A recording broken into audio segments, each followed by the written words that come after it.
Estamos en Agenda Parlamentaria por el canal del Congreso y por Radio Congreso Perú. Vamos a conversar con el presidente de la comisión especial que ha designado el Parlamento para hacer el seguimiento al fenómeno del Niño. Está con nosotros el congresista Virgilio Acuña Peralta para conocer cómo está avanzando el trabajo. Congresista, bienvenido. Ricardo, ¿qué tal? Bueno, para, iniciar el trabajo, ustedes se declararon en sesión permanente, pero entiendo que ahora están ya buscando recopilar información para saber cómo se va a actuar. Claro, nuestra comisión tiene más o menos 20 a 25 días. Somos 9, que representa uno a cada organización política, y lo primero que hemos decidido es preguntar al gobierno cuál es el plan de prevención y mitigación que pueda tener. Porque como todo en la vida, si tú tienes que tener un plan, un cronograma y un presupuesto. Entonces nos interesa que el gobierno nos diga cuál es el plan, cuál es el programa de actividades o cuál es su cronograma y cuál es el presupuesto. Para esto hemos citado al primer ministro y ministro de Economía para el miércoles 30, creo que miércoles 30, y que nos expliquen. Teniendo el plan de prevención, nosotros como congresistas empezaremos a hacer el seguimiento, porque nuestra comisión es comisión de seguimiento a las actividades de prevención y si hay reconstrucción, también reconstrucción. Así que esperamos que el gobierno nos diga qué hará en caso de una emergencia, en el tema de la salud, en el tema de la educación, el tema de la agricultura, la minería, la pesca, empezando por ejemplo con la pesca. El primer afectado con el fenómeno del Niño es el mar, porque se ha calentado la temperatura, y se calienta la temperatura, los peces van a otro lado. Entonces, me gustaría preguntar al primer ministro qué harán si, por ejemplo, hay miles de pescadores desocupados. Porque si no hay peces, los trabajadores van a quedarse desocupados. Entonces, ¿qué es lo que va a hacer el gobierno con ellos? Hemos escuchado algunas reacciones porque dicen que no todo el fenómeno del Niño va a ser malo, ¿no? Que así como habrán, algunas especies marinas que van a irse hacia el sur, habrán otras de aguas calientes, del norte, o sea, del Ecuador, vendrán hacia nuestro mar. Ahí hay que tener también un plan de contingencia. Ahí se necesita una política, ¿no? Si hay peces que van al agua más fría y vienen otros. Por ejemplo, yo soy norteño, yo soy de Chiclayo, y he escuchado que está llegando el perico, que es una nueva variedad. Claro, entonces desaparecido por tiempo. Ya, el perico, está el perico entre Piura y Lambayeque. Pero ¿qué hace el gobierno como política para poder difundirlo más, para poder hacer que llegue a la población? Ese es el plan de prevención. Así como eso hay varias cosas que el gobierno debe decirnos, ¿no? El ministro de Agricultura, cuando estuvo aquí en el Congreso, en otra comisión, dijo que hay que esperar todavía porque me parece que en noviembre va a salir ya el informe internacional, el informe mundial sobre el real impacto del fenómeno del Niño. Aún no hay, establecido una precisión sobre cuál va a ser el grado, si será similar, peor a los del 87, 88, 98, 99. Pero sin embargo lo que se ha visto es transferencia de recursos de 1.000 millones de soles, ¿se acuerda? Hace un par de semanas. 3.000 millones de soles en el presupuesto del próximo año. Pero más allá de no se ha visto más acción por parte de las autoridades. Claro, el ministro de Agricultura ha estado, viendo los enrocados en algunos ríos cercanos a Lima, en provincias, pero me parece que hay que ponerse más las pilas. Yo estaba en Arequipa 2 días, ayer y antes de ayer, y el reclamo de la persona arequipeña que el gobierno todavía no ha hecho nada por eso, ni siquiera ha difundido. Transferencias. Ni siquiera ha difundido lo que uno puede hacer, porque transferir es una cosa más concreta, pero el gobierno tiene que ser mucho más proactivo. Debiera haber casi como una corriente nacional de cultura, de concientización de lo que es prevención. Entonces yo percibo que el Ejecutivo todavía no está haciendo cosas importantes que la población necesite, que están previniendo. Lo que hace el ministro de Agricultura, ir y ver que hacen una limpieza de ríos, de canales, de compuertas, eso es una actividad normal, eso no es prevención. Prevención es una política de muy largo plazo. Así que por eso también hemos citado al ministro de Agricultura para el lunes 28, para que nos explique qué es lo que ha hecho todo el país y cuánto dinero están transfiriendo, porque además de prevenir, tiene que cuidar el dinero. Estamos en una sociedad y una administración pública donde muchísimos, no todos, pero muchos funcionarios públicos, muchos alcaldes, distrital o provincial, gobiernos regionales, primero miran su bolsillo, después ven los intereses de la población. Así que nuestra comisión también tiene que ver con lo que es fiscalizar el uso de los recursos. Y para poder hacer nuestra labor de fiscalización, le hemos pedido al Contralor de la República que nos diga cuáles serán las normas extraordinarias también que ellos utilizarán para fiscalizar. Porque Contraloría tiene una forma de actuar normal, en términos normales, pero tratándose de emergencias, debieran también tener una actitud mucho más claro, ágil, porque ¿no? estos 3.000 millones de soles que son del fondo de contingencia para el próximo año, digamos, al estar en el fondo de contingencia significa que con cualquier emergencia no hay que hacer licitación ni convocatorias. Las compras se hacen de inmediato, en muchos casos a dedo. Pero allí hay la suspicacia, Claro. como ya ocurrió en el terremoto del 2007, que se aprovechen y que se empoderen del dinero. Por eso, esa sería una de nuestras primeras funciones, de fiscalizar, pero como digo, no sobre el Congreso. También, además de Contraloría, está la OCE, que es el organismo de supervisión de contratación del Estado. Tratándose de contratos, el supervisor debe estar pendiente para ver si los procesos cumplen con la norma. Porque no es solo ahora los 3.000 millones que están destinando, también la semana pasada el gobierno ha mandado un decreto, creo que de objeto de urgencia, en la cual le permite a las autoridades trasladar dinero de una partida a otra. Entonces, si había dinero para comprar vasos, ahora un alcalde puede pasar para comprar teléfonos. O para contratar gente. O contratar gente. Si había dinero para comprar escobas, pueden comprar focos. Entonces, todos esos procesos uno tiene que estar fiscalizando porque desafortunadamente estamos en una sociedad y con algunos administradores públicos o políticos que primero están viendo los intereses personales más que los intereses de la población. Así que estamos en una situación también de emergencia para poder hacer nuestra labor de fiscalización. Y el trabajo va a tener que, entiendo, incluir visitas al interior del país.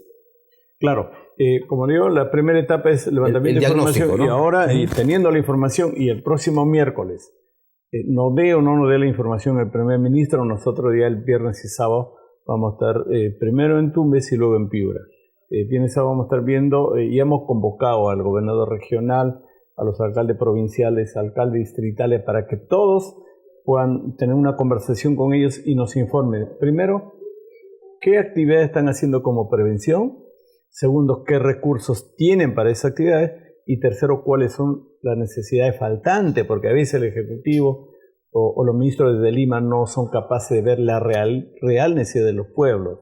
Los ministros están acostumbrados a leer información, pero no conocen la realidad y no hay mejor cosa que estar en el mismo sitio de los riegos para que nos informen. Entonces, pasando Tumbes y Piura, luego iremos a Lambayeque, iremos a Libertad, iremos a Ica, a las 15 regiones que están declaradas en emergencia.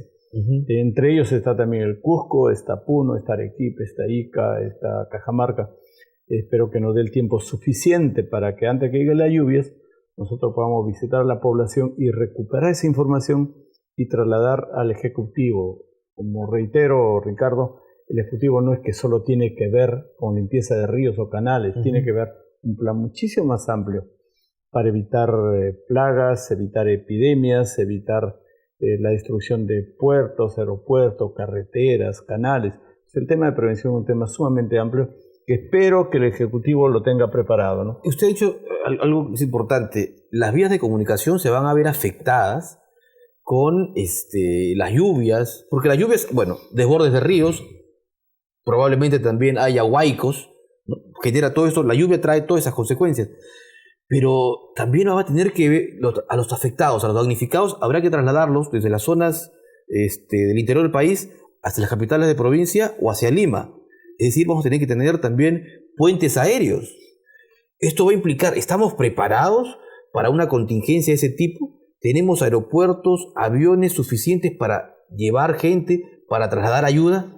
Claro, Ricardo, para poner más simple las cosas, el gobierno está preparado, estará preparado para ver que si, por ejemplo, 4 aeropuertos se paralizan, ¿qué haría con la movilidad de la gente?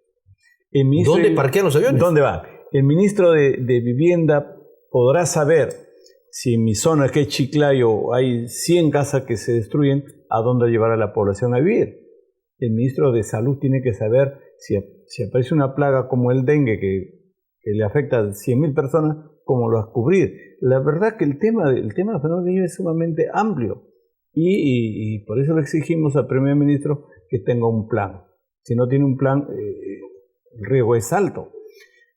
Estamos también pidiendo a las supervisoras, porque como usted sabe, las carreteras, los puertos, los aeropuertos están concesionados. Entonces habría que ver si esas concesionarias también han tomado sus medidas de previsión. No vaya a ser que esperen que el Estado lo haga. Queremos saber si toda esta infraestructura del país que está concesionada tiene seguros y si los seguros va a afrontar todos los riesgos que tenemos en el país. En realidad, este es un tema sumamente complejo. Para eso nos hemos declarado en sesión permanente y felizmente tenemos 8 congresistas que están muy comprometidos con este tema y espero que el Ejecutivo piense que nosotros estamos en una actitud de cooperación y de colaboración, no un tema de confrontación, porque tratándose de riesgo que tiene el país, todos los peruanos debemos contribuir para evitar, primero, la pérdida de vidas, segundo, evitar los daños económicos, tercero, evitar conflictos sociales, porque con una crisis como esta, el país se pone en un alto riesgo. Yo he estado en el fenómeno del niño del 82, yo he estado en el fenómeno del niño del 97, 98, y he visto los grandes daños que se causa cuando en el norte hay lluvias y en el sur hay sequías, ¿no? Hace poco estuvo el jefe de Defensa Civil en una de las comisiones parlamentarias para ver el tema del fenómeno del niño y según proyecta de manera inicial Defensa Civil habrán 1.200.000 peruanos damnificados, es decir, un equivalente a 250.000 familias que se vean afectadas, ¿no? Multiplicando más o menos por 4 o 5 personas por familia. Frente a ello, muchos van a tener enfermedades, brotes sobre todo a la piel, estomacales, infecciones. ¿Contamos con la infraestructura hospitalaria para enfrentar un problema de ese tipo? ¿Va a ser necesario que el ministro de Salud esté también en su comisión?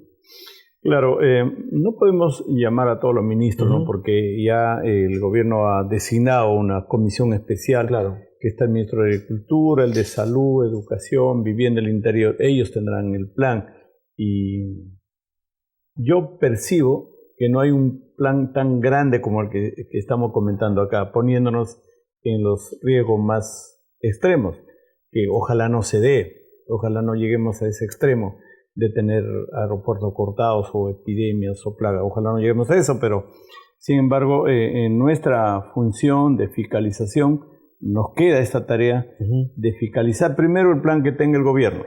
Si no tiene un plan no vamos a llegar a nada. Y segundo, fiscalizar el plan de inversiones y las actividades que hagan para prevenir y mitigar. Luego vendrá una segunda etapa. Esta etapa de actuar en sí en el mismo proceso del fenómeno del niño.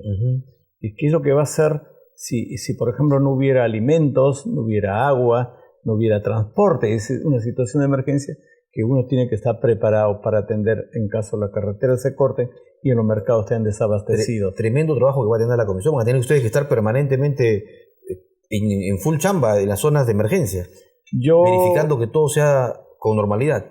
Durante muchas noches que pienso en mi cama, pienso al país como que fuera mi propia casa y como quisiera que en mi propia casa no surja ningún daño. Sí, pues. La salud, la vida y lo material. O sea, yo estoy cada vez más involucrado mentalmente en todas las regiones y en todos los posibles daños para hacerle saber al Ejecutivo qué es lo que tiene que hacer. Yo tengo la experiencia de cerca de 40 años de ingeniero civil que he recorrido todo el Perú y para mí es fácil entender los riesgos, que ojalá los ministros también lo puedan entender en forma inmediata. Correcto, congresista, lo vamos a tener permanentemente aquí en la agenda parlamentaria para ir haciendo los balances del trabajo que desarrollan ustedes, los avances también, y le agradezco mucho por esta gentileza.